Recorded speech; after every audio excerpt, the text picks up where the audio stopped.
Hello বন্ধুরা, কেমন আছো তোমরা সবাই? চলে এসেছি কালী পুজোর দিনের ব্লগটা নিয়ে। আমরা সামনাসামনি কতগুলো মন্দিরে পুজো দিতে যাই, তো তাই পুজোর রেডিগুলো সব করে নিচ্ছিলাম।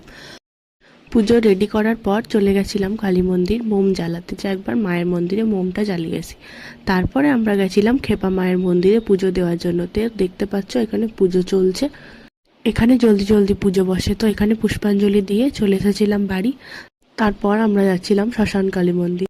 আমি আর ও দুজন মিলেই সামনাসামনি যে পুজোগুলো দিতে যাই সেই পুজোগুলো দিয়ে আসি। তো দেখতে পাচ্ছ শ্মশান কালী মন্দিরে চলে এসেছি, আর এখানে একটুখানি মেলা বসে টুকটাক। তো দেখতে পাচ্ছ একটু ভিড়ও হয়েছে এখানে। এই যে আমার বর্মশাই থলিগুলো নিয়ে আগে আগে এগিয়ে যাচ্ছে।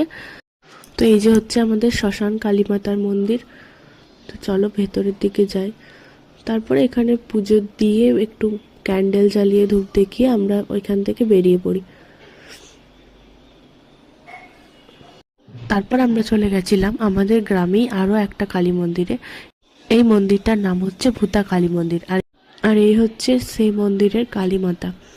আর এই যে আমরা চলে এসেছি তারপরে আশ্রমে। তো সেখান থেকে বেরিয়ে আমরা যাই রানীশাহের।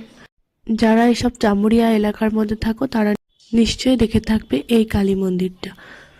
তো আমরা চলে এসেছি এখন এখানে পুজো দেওয়ার জন্য। তো এখানে পুজো দিয়েই চটপট আমরা বেরিয়ে যাব আবার। তো তারপরে আমরা চলে গেছিলাম বীজপুরে বড় মায়ের মন্দিরে। তো এখানে পুজো দেওয়ার পর আমরা চলে যাই বাড়ি, যেহেতু অনেকটাই দেরি হয়ে গেছিলো। আর বাড়ির সামনে কালী পুজো, মানে বাড়িতে প্রচুর কাজ।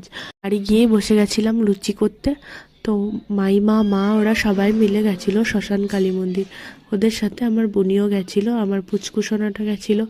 তো ওরা এসে পর তারপর আমি ভূমি আর বুনি আমাদের চলছিল কালী মন্দিরে বসে বসে আড্ডা। দেখতে পাচ্ছ কত ভিড় হয়েছে আজ কালী মন্দির। সবাই সারা রাত ধরে কালী মন্দিরেই আমরা বসেছিলাম। আর আমার মনসোনা সবারই সাথে ঘুরে বেড়াচ্ছে, কথা বলছে। সব শেষ হতে প্রায় 4টে বেজে গেছিলো, তাও ওর চোখে ঘুম নেই। তো ব্লগটা এখানেই শেষ করছি। ব্লগটা ভালো লাগলে লাইক, কমেন্ট অ্যান্ড শেয়ার।